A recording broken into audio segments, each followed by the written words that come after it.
São 7h07, estamos de volta aqui no Manhã no Ar e agora chegou a hora da gente conferir a movimentação da nossa cidade ao vivo com imagens direto lá de cima do RC Coop. Vamos pegar então uma carona com Walter Cardoso e equipe. Que dia fechado, Walter, que terça de céu encoberto aqui em Manaus. Bom dia. Bom dia, Dani. Olha, o que chama a atenção é que a mudança foi muito rápida. Nós estávamos sobrevoando aqui outras áreas da cidade e o céu estava bem limpo, não dava nem sinal de chuva. E uma questão de 5 minutos, realmente, o tempo começou a mudar, já deu uma fechada no tempo. Realmente assusta ainda essa instabilidade do clima aqui de Manaus. Então conte lá, Walter, pra gente. Conte lá pra gente quais são os detalhes, então, a previsão do tempo para o dia dessa terça-feira.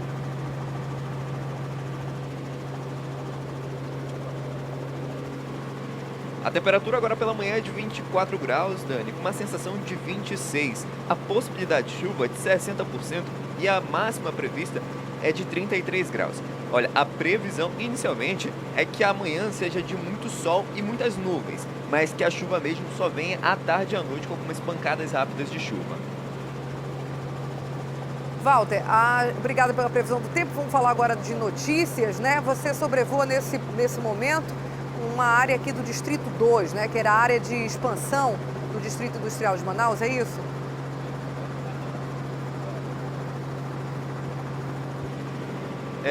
Na verdade, estamos aqui na região do Porto da Ceasa, Dani, que também aqui é muito próximo da região do Distrito Industrial, e além do movimento do Porto, nós vamos chamar a atenção também para uma invasão nessa região aqui da cidade. O que chama a atenção mais é realmente a proximidade com o Porto, né? Como nós mostramos agora há pouco aqui a entrada do rio, né? A feira propriamente dita. E a gente mostra agora a invasão que vem crescendo numa velocidade espantosa. De acordo com relatos aqui de pessoas que já passaram na área, falaram que essa invasão, há poucos meses, eram apenas 10 casas aproximadamente. Hoje a gente já mostra que existe uma expansão muito rápida entrando nesse terreno aqui. Walter, esse terreno que fica ao lado aqui do finalzinho ali, na verdade já é até a 319, né, que começa ou termina, dependendo do ponto de vista, na bola da Suframa, que vai até esse ponto da Ceasa, depois continua do outro lado do rio. Então, é esse trecho aqui da BR-319 que fica bem no porto da Ceasa, onde há a travessia de carros e também de voadeiras de lanchas. Aí é o finalzinho do distrito, né? E já numa área próxima ao Porto da Ceasa. É isso? Essa invasão, a gente tem notícias, ela começou há quanto tempo? Qual é a situação por aí?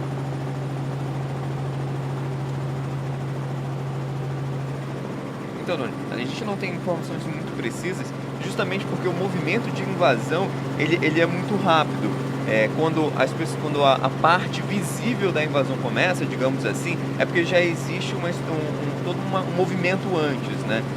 Então é uma situação muito rápida. A gente tem informação de que isso aqui acontece há alguns meses, não sabemos precisar exatamente o quanto, por volta de 8 meses, por exemplo. Mas o que tem chamado a atenção é que eles já estão chegando aqui na parte superior, né? Subindo aqui realmente o barranco, digamos assim, inclusive surpreendendo, porque antes era justamente nessa parte superior, na parte mais plana, onde é mais fácil construir, agora a invasão já vem se expandindo para cima. O que é um perigo realmente, porque é uma área que quando você tira a cobertura vegetal, o solo fica extremamente frágil, né? E aí ocasiona deslizamentos, colocando em risco a vida das pessoas que estão construindo nesse barranco e também aquelas pessoas que estão lá embaixo, porque com deslizamentos de terra as casas podem ser soterradas. Agora, Walter, essa invasão é a mesma que estava prevista a desocupação hoje para o dia 20, ou essa é uma outra área também aí do distrito?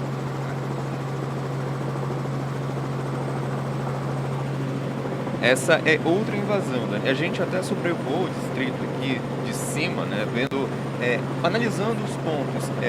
Nós identificamos até alguns pontos, alguns focos de invasão, mas nenhum deles existia movimentação de polícia.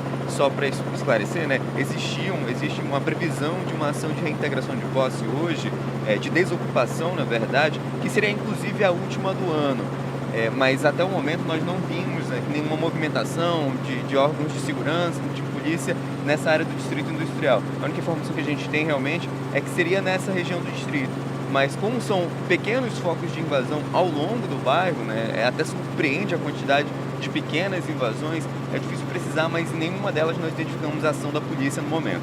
Existe essa previsão de desocupação agora no dia 20, né?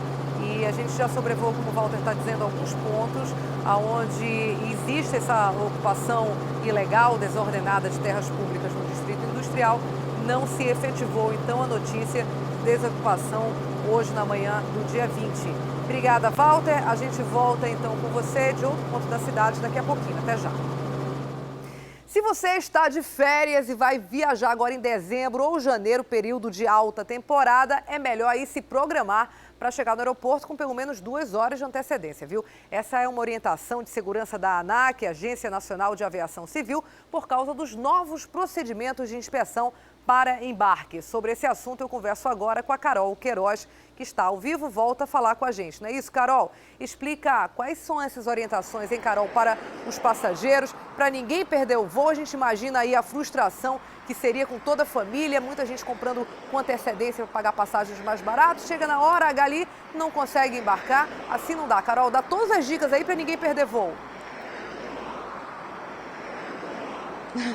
Pois é, Dani, olha, você sabe que essa é a primeira alta temporada depois das novas regras aí, dos novos procedimentos de embarque de passageiros, né? Esses novos procedimentos começaram, na verdade, em julho, mas agora que a gente está pegando a primeira alta temporada. E como tudo ficou mais rigoroso, é melhor que a gente chegue cedo para não ter problema nenhum. E aí a ANAC reforça alguns pedidos aí para que os passageiros não tenham problemas. Além das 2 horas de antecedência, Dani, sabe quando a gente vai passar naquela máquina de raio-x grande que tem em qualquer aeroporto? Então, aí quando você for se aproximando da máquina, já vai tirando cintos, objetos metálicos e deixa tudo de fora para colocar naquela bandeja. Isso evita que formem aquelas filas longas ali no equipamento de raio-x, né? Então já vai tirando cinto, equipamentos metálicos, o seu computador, né, o seu laptop, o seu notebook também deve estar fora da sua bagagem de mão e deve ir em uma bandeja separada no equipamento de raio-x.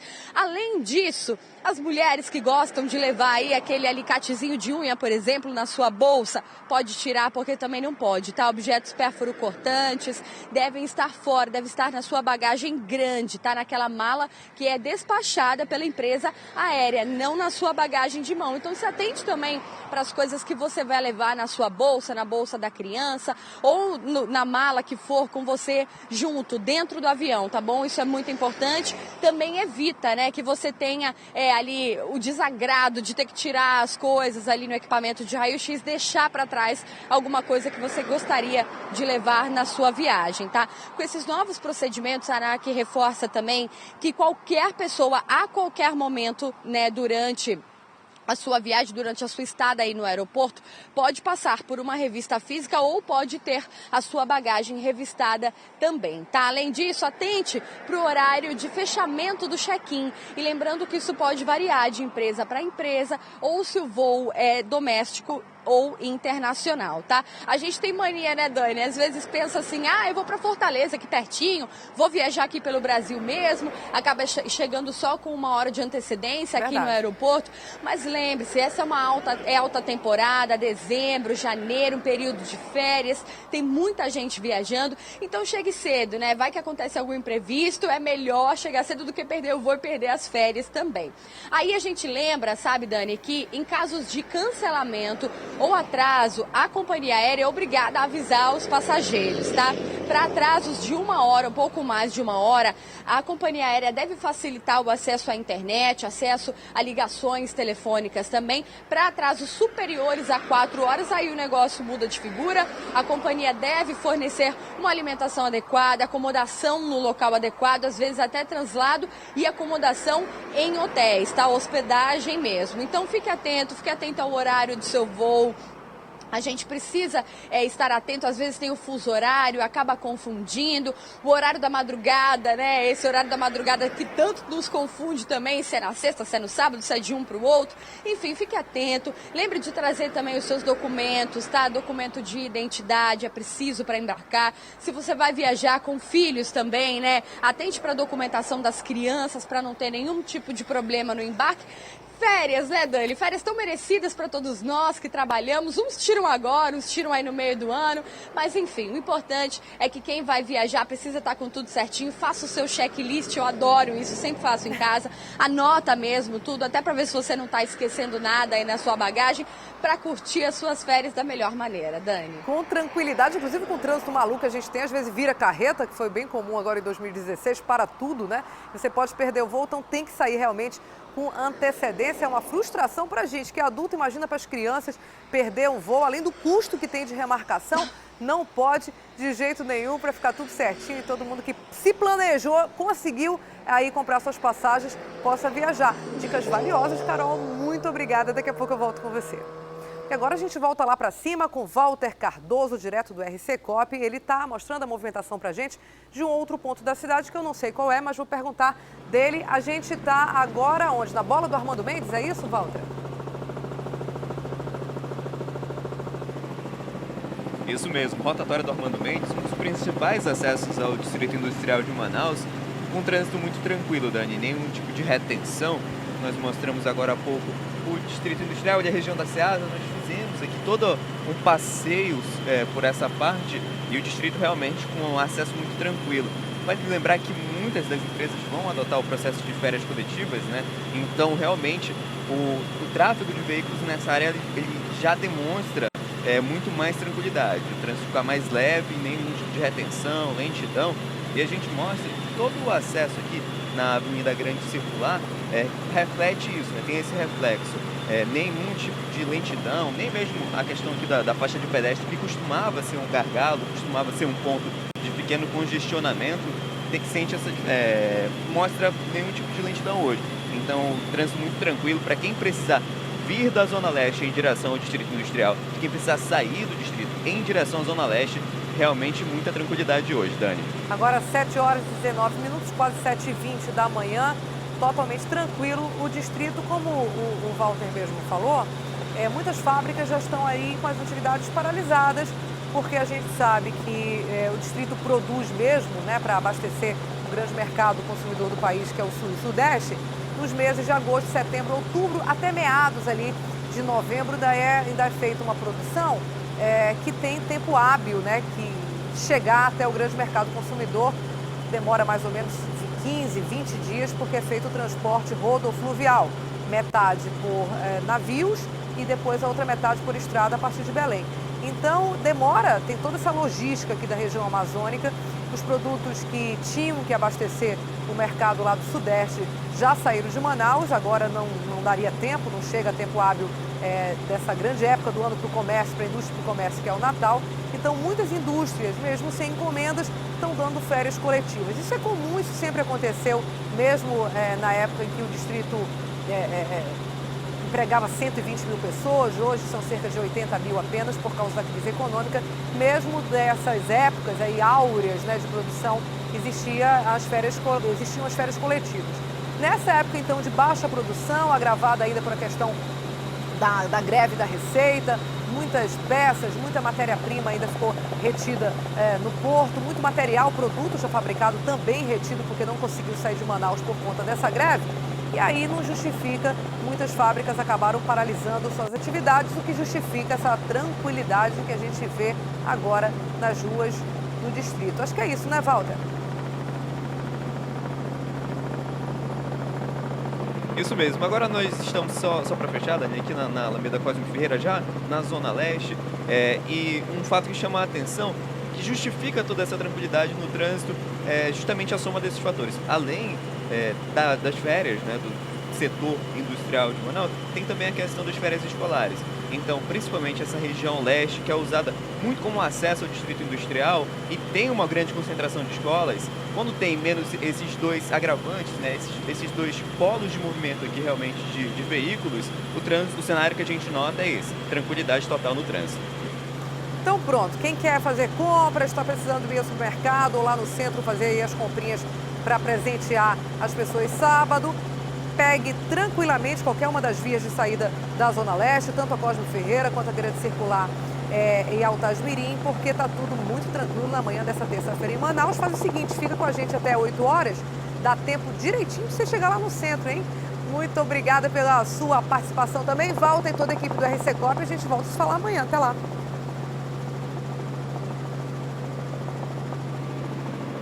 Em nome de toda a equipe do RC Coop, um bom dia.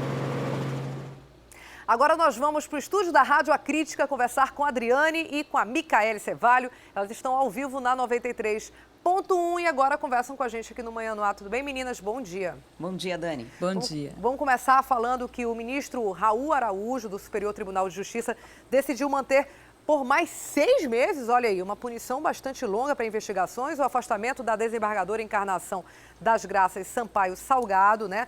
Ela continua, então, por mais 6 meses, pelo menos, afastada do Tribunal de Justiça. É verdade. Olha, Dani, só para relembrar o caso, ela foi afastada inicialmente em junho desse ano, né? Que seriam aí por 6 meses, mas esse prazo poderia ser prorrogado de acordo com as investigações. E esse prazo encerrou no último dia 17, no sábado, e aí a decisão agora do ministro foi prorrogar. A alegação que ele usou foi que persistem as razões para o afastamento e por se tratar de uma investigação muito complexa. A desembargadora é investigada aí por suspeita de conceder liminares de forma fraudulenta a criminosos, principalmente a envolvidos no tráfico de drogas, e ela passou a ser investigada aí depois de uma operação da Polícia Federal. Então a gente aguarda aí mais 6 meses de investigação. Caso as investigações sejam concluídas, fique provado que ela é inocente, ela volta para o cargo. Senão, aí fica a critério da justiça mesmo.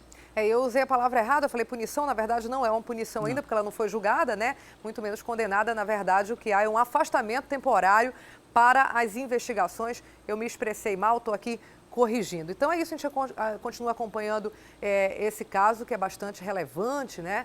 E a gente continua, claro, todos nós da imprensa, sociedade de modo geral, acompanhando a situação.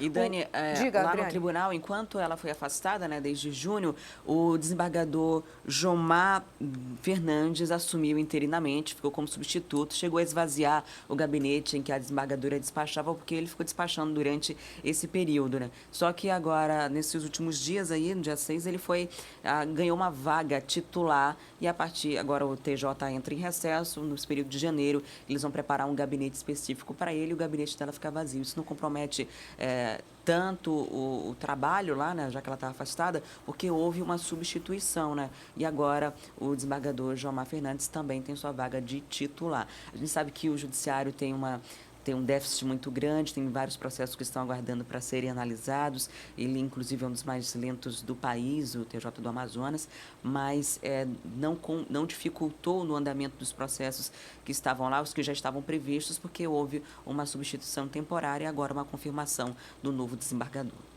A gente espera, então, que seja colocado um outro juiz, provisoriamente como desembargador, para ocupar essa vaga e não ter grandes prejuízos.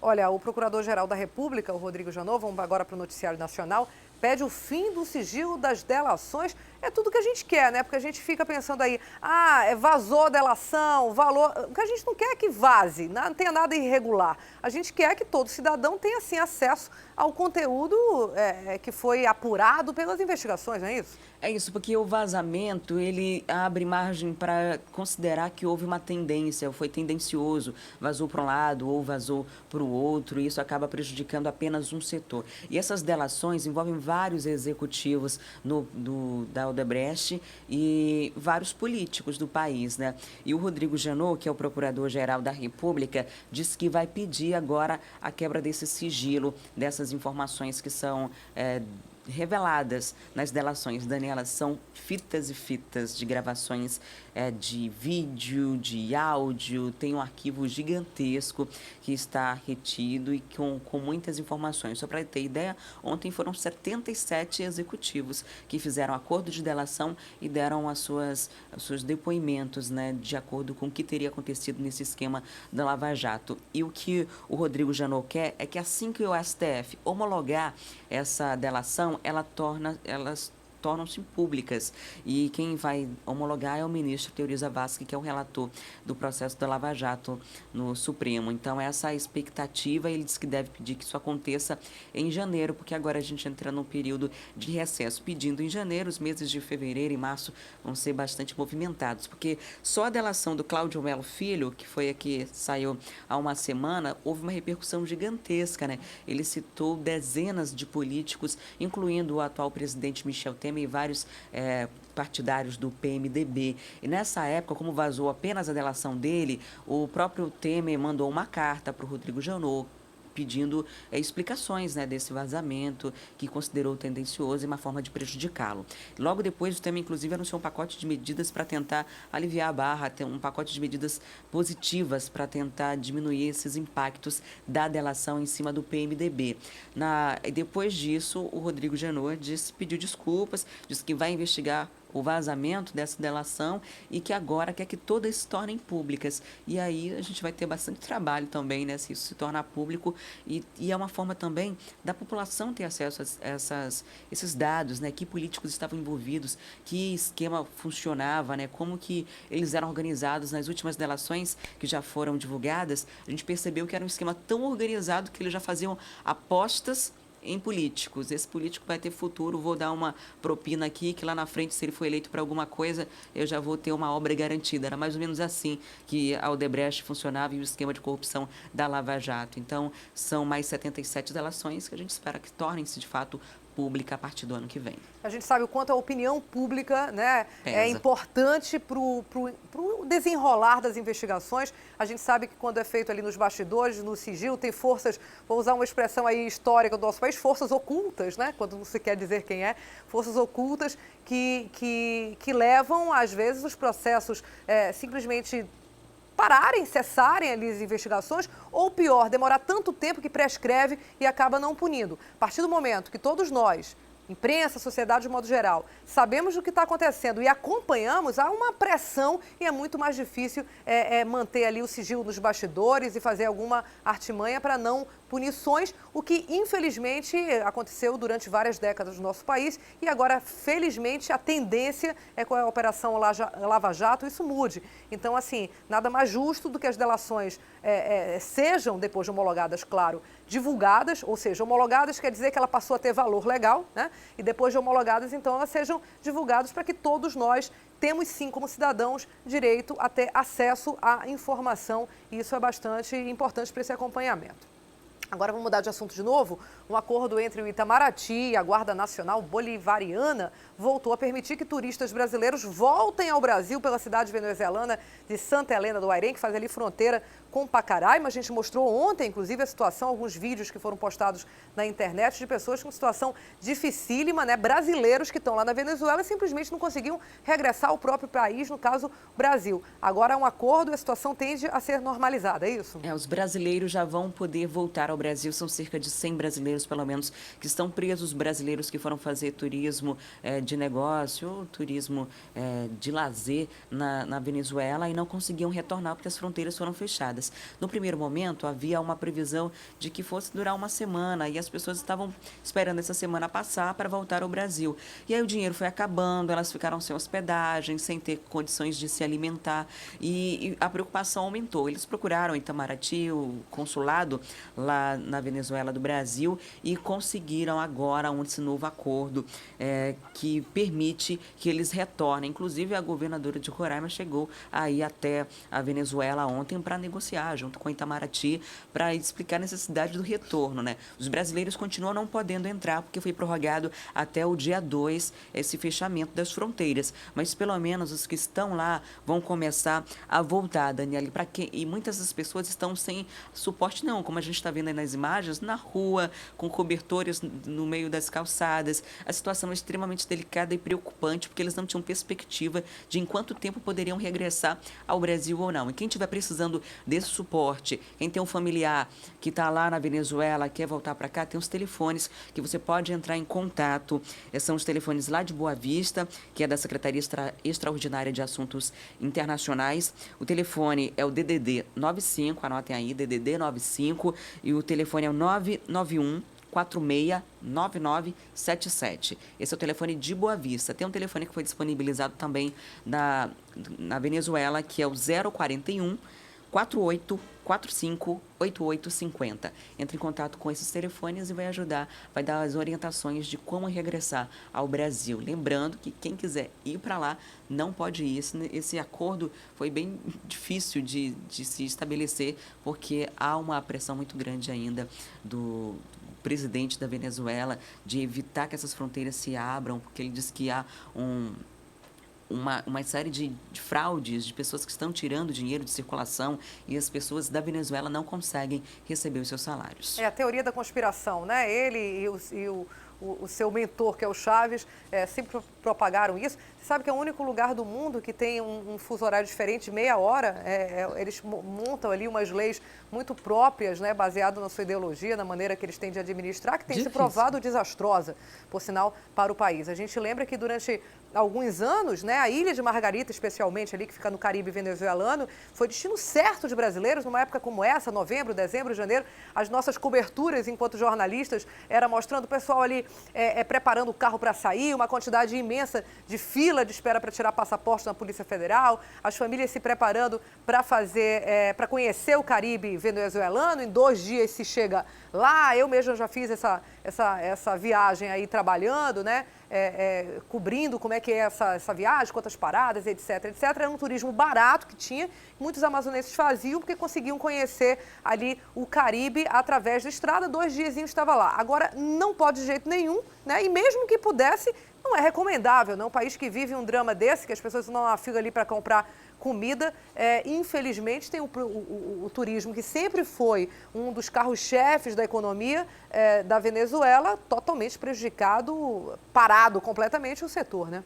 Dani, deixa eu só passar uma última informação aqui. Olha, o Ministério das Relações Exteriores confirmou aí que as autoridades venezuelanas vão abrir a fronteira para os turistas que desejam voltar para o Brasil. Agora existe uma regrinha aí. Essa fronteira vai ser aberta para os turistas brasileiros todos os dias às 2 horas da tarde, ou seja, só neste horário que ela vai ser liberada, enquanto durar aí o fechamento da fronteira, né? Para isso, a orientação para eles é o seguinte, que os brasileiros se dirijam para o vice-consulado que funciona ali na cidade de fronteira de Santa Helena do Arém, e aí eles vão ter o nome incluído numa lista. Essa lista vai ser entregue aí para as autoridades venezuelanas que trabalham ali na fronteira. Então, a partir de 2 horas da tarde, geralmente neste horário, eles vão abrir, vai se formar uma fila de brasileiros ali e só vai passar para o Brasil quem tiver o nome nessa lista. Por isso que é importante que eles se dirijam aí ao consulado, né, na cidade fronteiriça de Santa Helena de Uarém. Não adianta fazer, como a gente viu ali nas imagens que mostramos ainda há pouco,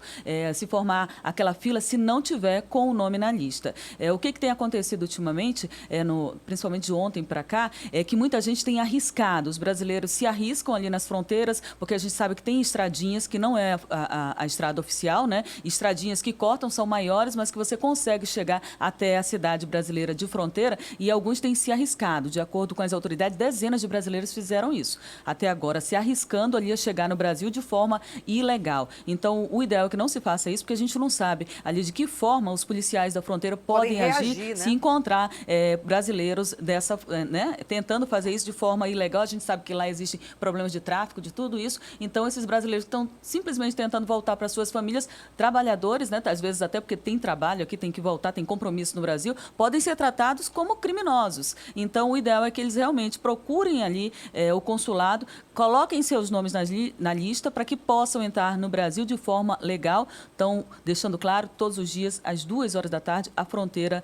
vai estar aberta para os brasileiros que decidirem retornar, desde que o nome deles esteja legalmente ali na lista entregue às autoridades venezuelanas. Agora, Micaele, essa lista ela é feita lá em Santa Helena mesmo? Quer dizer, a pessoa chega, coloca no vice-consulado a lista e ela é encaminhado oficialmente ali para os guardas da fronteira, né? Isso. Agora, a pessoa precisa ficar pelo menos 1 ou 2 dias ali em Santa Helena, né? Porque não deve ser uma coisa imediata. Chega, já coloca no mesmo dia, se tem alguma informação a Até respeito porque disso? deve ter, eles vão fazer uma escala, né? Na verdade, não pode. Por exemplo, senão eles não têm como comprovar, porque, na verdade, ali na fronteira eles ainda vão pedir os documentos, vão Passaporte. confirmar se aquela pessoa estava lá a turismo mesmo, vão confirmar, pedir o documento de identificação, leva um tempo. Vão examinar os pertences daquela pessoa. Então, se vai ser aberto, em média, por 1 hora, todos os dias, não vai dar para passar todo mundo.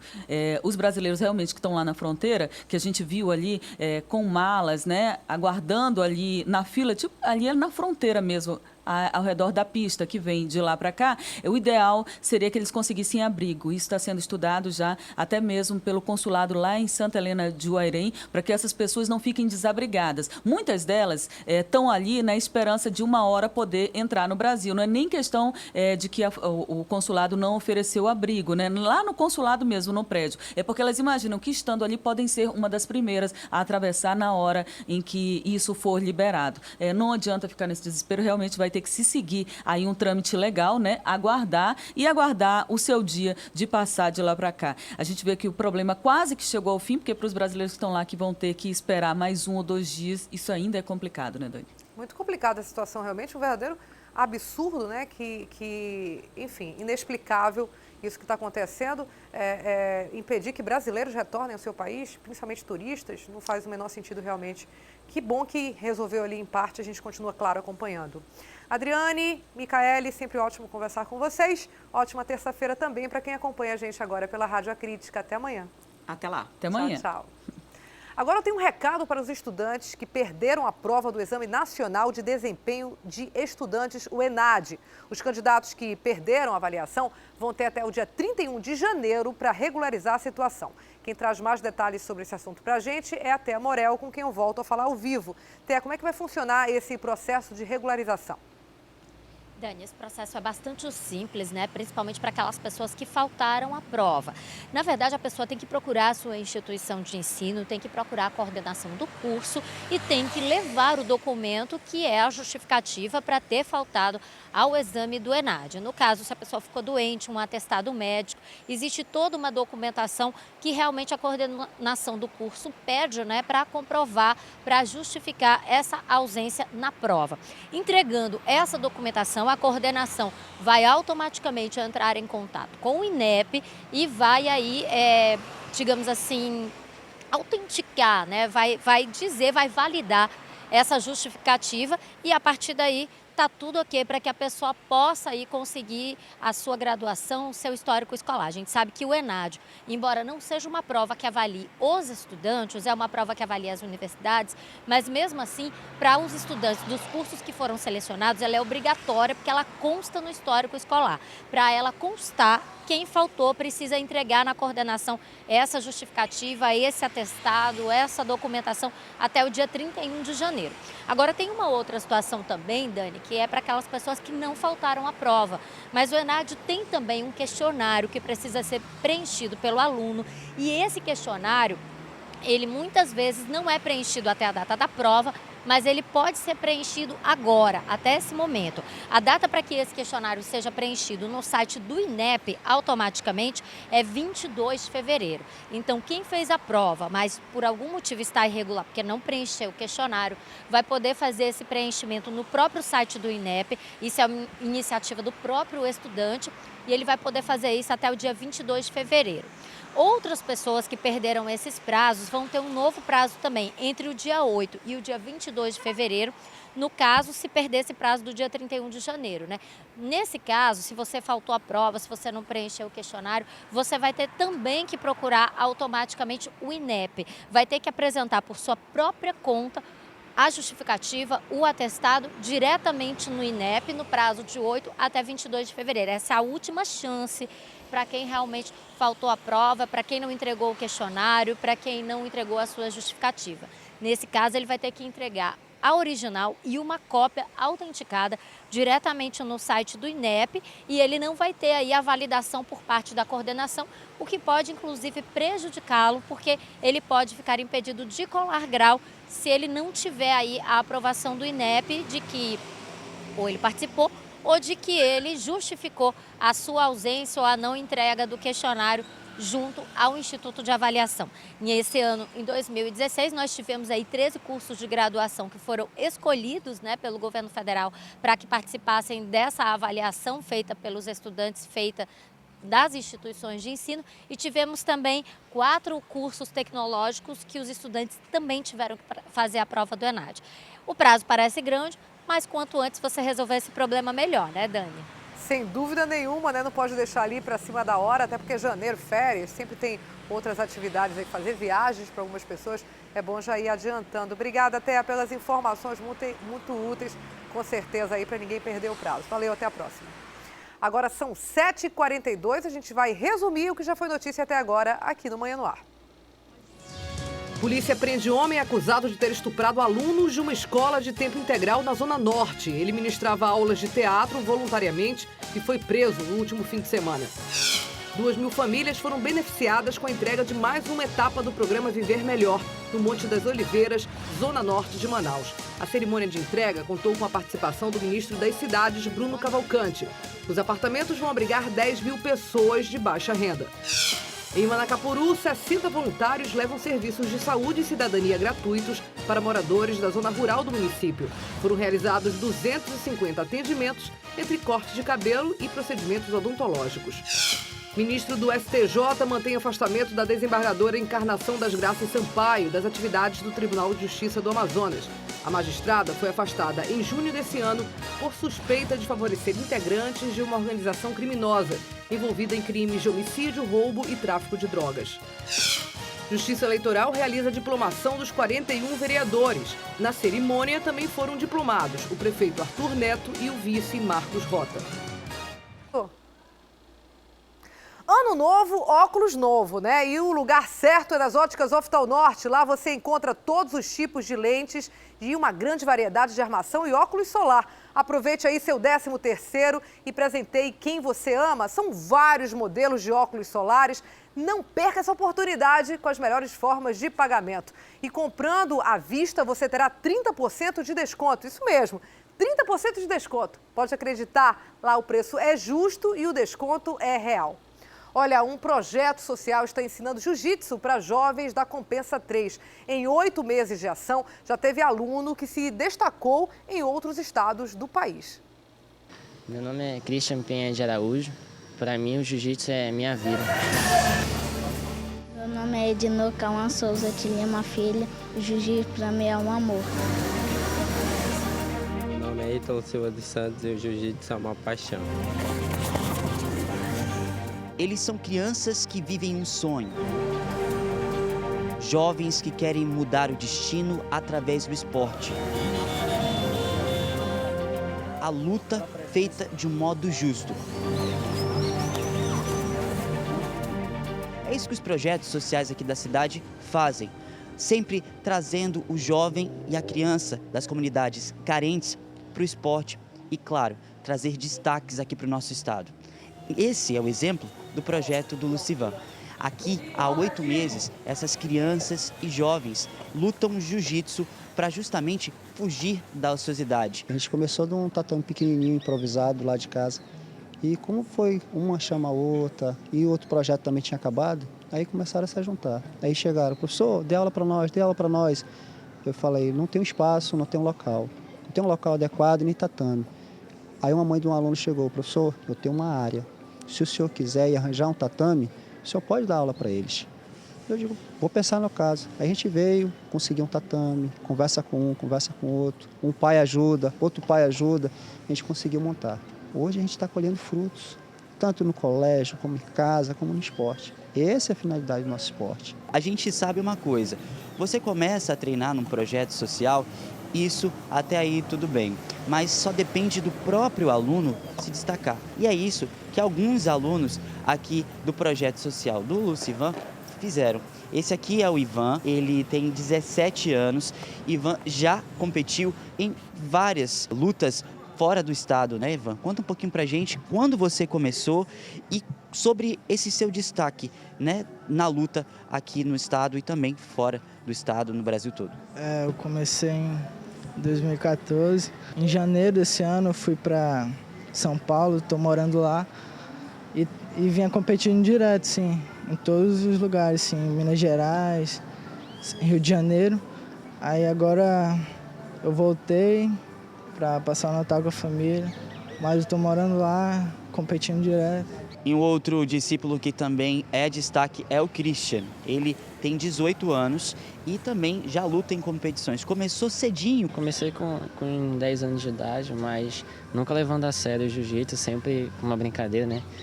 E passei a gostar bastante aos 14 anos e vim treinando direto. Os frutos que desde então venho colhendo é a gratidão que o jiu-jitsu está trazendo para mim, que hoje é o que eu faço, é o que eu amo, é o que eu gosto de fazer. E treinando muito, treinando bastante mesmo, consigo ter resultados bons no campeonato. A gente vai conhecer agora a Dona Val. Tem 35 anos, 2 filhos, fazendo aí o esporte. Como é que foi essa sua ideia de vir participar junto com seus filhos? Ele sempre tinha, né, o sonho de vir e tudo. Ele tinha um kimono e tudo, mas como eu trabalhava muito, não dava tempo de eu vir trazer. Aí uma vez eu vim, aí falei, mestre, conversei com ele, né? Ele falou assim, olha, pode trazer ele. Aí eu peguei e trouxe ele e tudo. Eu passei um mês sentada ali na cadeira, só olhando. E até que decidi fazer e agora eu não quero parar mais. E a gente espera que esse projeto social continue dando frutos e fazendo destaques no esporte, na luta, no jiu-jitsu. E quem sabe pode sair daqui um campeão brasileiro ou até mesmo mundial. Por enquanto, a equipe do Lucivan Araújo faz a sua saudação. E agora a gente fala de esporte. O jovem nadador Vitor Gadelha, de 19 anos, completou ontem o desafio de 35 quilômetros da maior ultramaratona aquática do Brasil. Ele completou a prova em 8 horas e 43 minutos e com esse feito o Vitor entra aí para a história como 6º atleta a completar a travessia na categoria solo, além de se tornar o primeiro das regiões Norte e Nordeste a finalizar o percurso. Agora a gente fala da reta final do Peladão a Bordo reality aqui da TV A Crítica. O programa está chegando aí ao fim. Os nomes das 3 finalistas já vão ser anunciados nessa terça-feira. O Peladão a Bordo, o reality, termina nesta quinta-feira, 22 de dezembro. Das 5 candidatas que ainda permanecem no iate, apenas 3 vão para a fase final do programa. E a missão de escolher o trio finalista vai ser da modelo e ex-bailarina Mirella Santos. Para mim é complicado porque eu já participei de muitos concursos. Então, que nem eu já tinha te falado, né?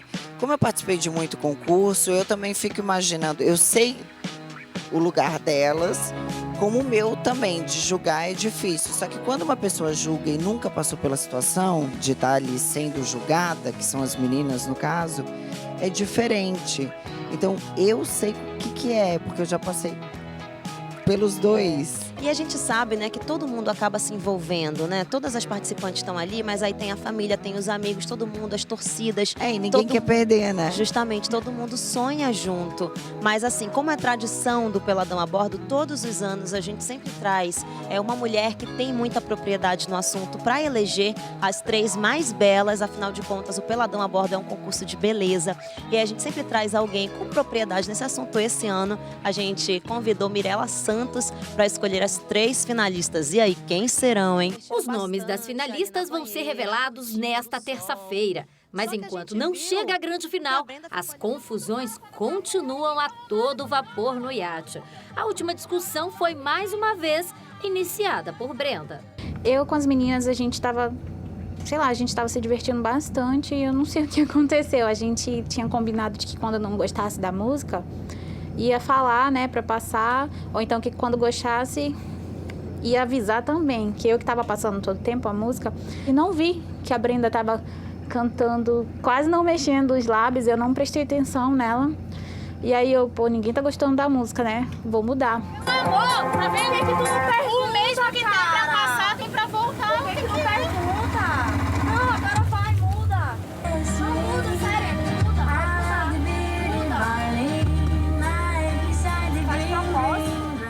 Desculpa, mas presta atenção. Todo mundo tá falando aqui quando gosta da música. Eu não sei qual que é o teu problema. Adoro.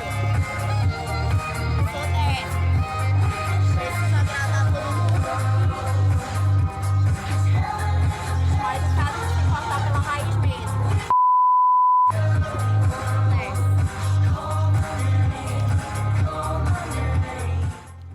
média tensão, mas como diz aquele ditado, quem canta, seus males espanta. Não deu pra tirar ela do pensamento. Eu ia dizer que estava apaixonado. Recebi o convite do seu casamento, com letras douradas no papel. As últimas emoções do Peladão a Bordo você acompanha hoje, logo após o A Crítica na TV, às 6h30 da noite. Não me merece, esquece de mim. Agora uma correção, erramos feio ao mostrar há pouco em nosso resumo das principais notícias a imagem da presidente do Tribunal de Justiça do Amazonas, Graça Figueiredo, relacionando a notícia sobre o afastamento de outra desembargadora, Maria das Graças Encarnação Sampaio.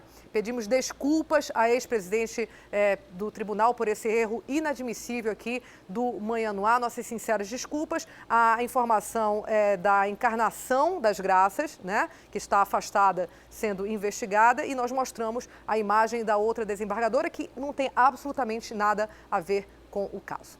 Perdão.